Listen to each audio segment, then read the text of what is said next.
I just want y'all to know, this is why countries don't fool with us. This is why they don't like us.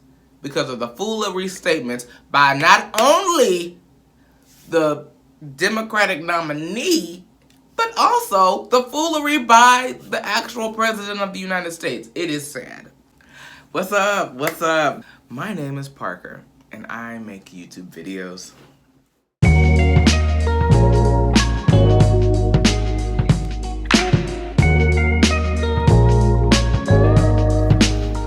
Welcome to my channel. Welcome back. If you are a returning subscriber, thank you for joining.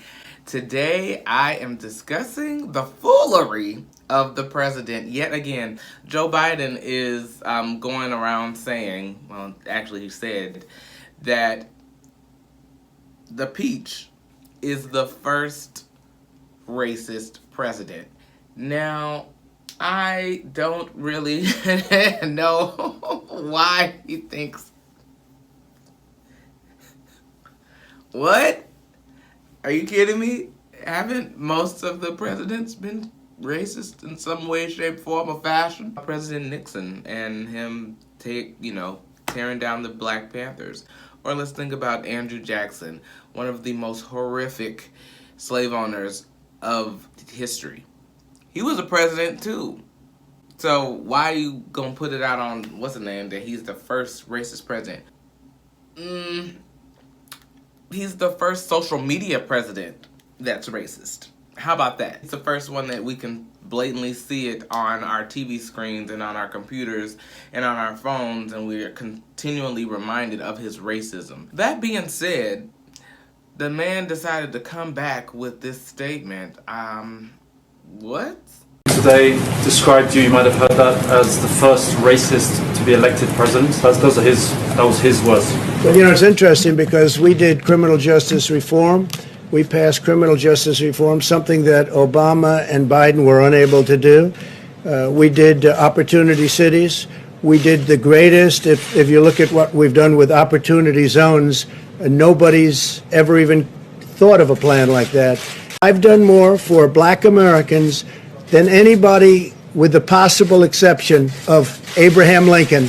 Nobody has even been close. Thank you very much, everybody. You have done more for Black Americans than Abraham Lincoln? Really? Well, didn't Abraham Lincoln introduce the 13th Amendment? Passed by Congress on January 31st, 1865 and ratified on December 6, 1865, 13th Amendment abolished slavery in the United States and provides neither slavery nor involuntary servitude except as a punishment for crime whereof the party shall have been duly convicted shall exist within the United States. As we all know, because I told y'all to watch the 13th documentary on Netflix by Ava DuVernay. I told y'all to watch it. If you haven't watched it, then you're really behind. But the 13th, that documentary shows us the entire history of slavery to the prison line that the prison industry that is currently happening here in the United States to this very day. Abraham Lincoln is not this savior of Black people. I really would like to get that clear. No. I don't know when we didn't have a racist president except for the 8 years with President Barack Obama. He was probably the least racist president ever. I don't think he was racist at all.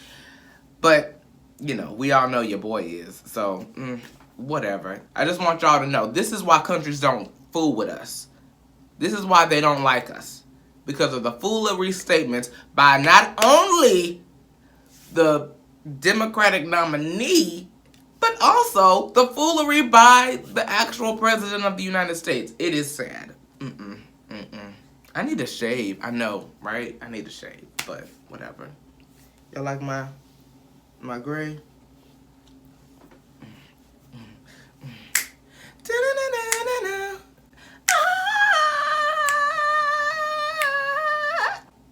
I'm singing Human Nature and SWV right there. Y'all remember?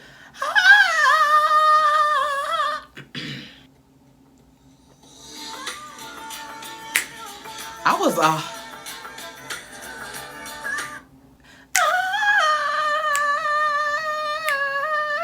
was why was I saying? It's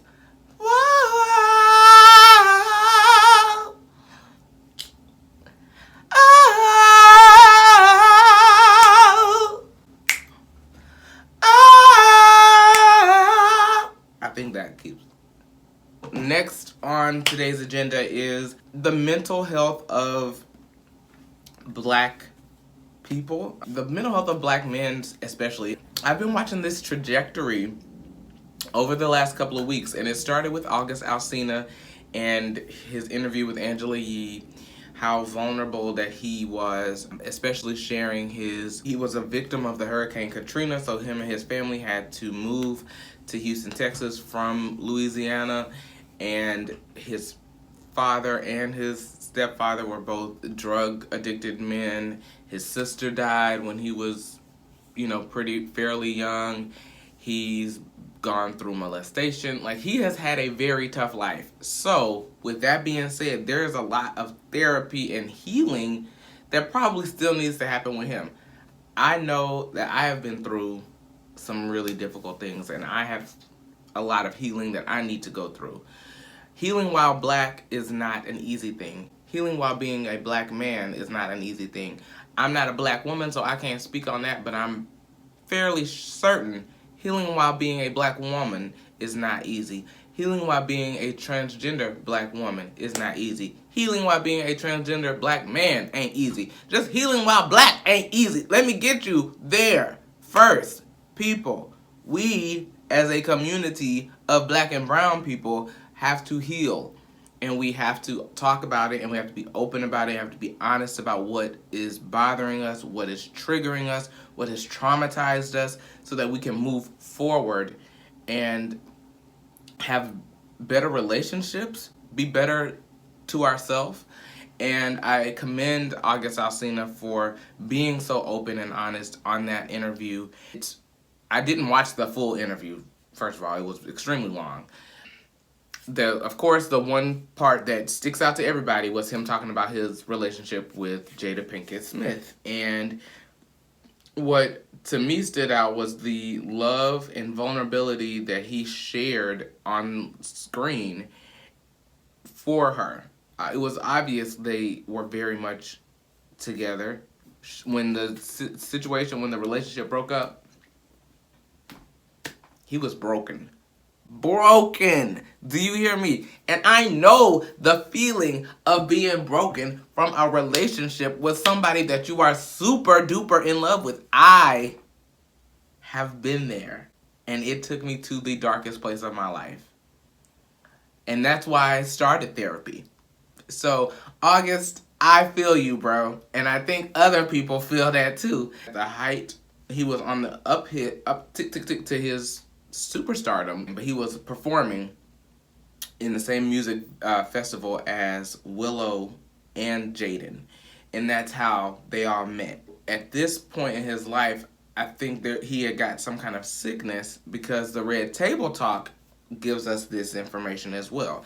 Now, and that was how their bond started. They were a friendship type of thing, and it grew to something far much more romantic and involved. And this is where we get Jada Pinkett calling it an entanglement, and we'll correct her and say it's a relationship, because it was definitely a relationship. To me, it was like he was in a very dark place in his life, and she, in her mind, she was healing, but it was almost kind of predatorial in a way, because it's like, he is 23 years old. You're a whole grown woman with 2 children and a husband. Really? There ain't nobody else that you can heal? With that in mind, I also think about Will Smith in this trajectory, in this entire story, right? And his mental health. Because when you watch the Red Table Talk, you can tell without any question, Will Smith is still very hurt about the breakup. And I don't just me, I don't think it's so much of him being upset about August Alsina and Jada having a relationship. I think whatever made the two of them break up, because he says, I was done with your ass, you know, we were done, it was over, I didn't expect to ever speak to you again. When he says things like that, that situation had to have been way more hurtful than anything else, because he is still hurting about it to this day. That at the end of the video, he was like, I'm gonna get you back. She said, you already got me back. He said, I'm gonna get you back. So obviously, and I don't think he's talking about August out. I don't think he's talking about a relationship. I think he's just talking about whatever she did to hurt him. That's what he wants. He wants to inflict that kind of hurt on her, which is very interesting when they're supposed to be their life partners. So why would you want to hurt your partner that way? So that just makes me think, you know, Will probably need a little bit of love and therapy too, to help heal whatever Jada did to make them break up. And during this breakup, she went off and had this entanglement, this relationship with August Alsina. And speaking of Jada, she did not seem very remorseful in that interview at all. It all just seemed like she was just trying to get it done and over with. She's like, I'm good. I watched the body language YouTube about it. Very interesting stuff. That also brings me to Kanye West. Kanye had a series of weird, cryptic tweets a few nights ago, and he has since deleted them from his Twitter account. However, you know, the internet never forgets, so you can find all of these tweets on any of the main social media blogs to give you a full understanding of what he's been going through. He had that rally in South Carolina where he was talking about Harriet Tubman. So that's a Stephen move. When Harriet Tubman never actually freed the slaves. She just had the slaves go work for other white people. Y'all, we leaving right now. And that she wasn't really freeing the slaves. She was just giving them to white people. Then he goes off on this Twitter rant. Black people, we need to recognize when something is wrong with us or something is wrong with our loved one and help get them the help that they need. Kanye, I don't know who's an advocate for him right now. It seems like the Kardashians and the people that he has surrounded himself with are not giving him what he needs mentally, spiritually, psychologically, and he is lost and he is hurting. And I hope and pray that he gets the help and love and support that he needs, because Kim put out this this post on Instagram saying, you know, Kanye is bipolar, blah, blah, blah. Well, yeah, Kanye is bipolar, but what are you doing to help him? Like, where's his family? Where's his blood family? Like, you're his wife, great. He has his children, great. But where's his cousins? His mama has passed. Where's his sisters? Where's his niece? Where is his brothers and sisters? Where are his blood family at? Because I feel like that's who gonna help. You know what I mean? My goal for this video is to encourage other black and brown people, other black and brown boys, other black and brown girls, other black and brown trans men and women to get the mental support that we need. We need to feel supported. Please don't be embarrassed to share your experiences. Please don't be embarrassed to look for support. Please know that you are needed here on this earth. We love you. We need you. Your voice matters. Your Black life matters. And with everything that's going on right now, we love you. We need you. Your voice matters. Your Black life matters. And with everything that's going on right now, that is what I really just want to put out into the world, is that your Black life matters. And I appreciate you for watching this video. Normally I would have a Black pop culture moment, but today. Might do one. We'll see.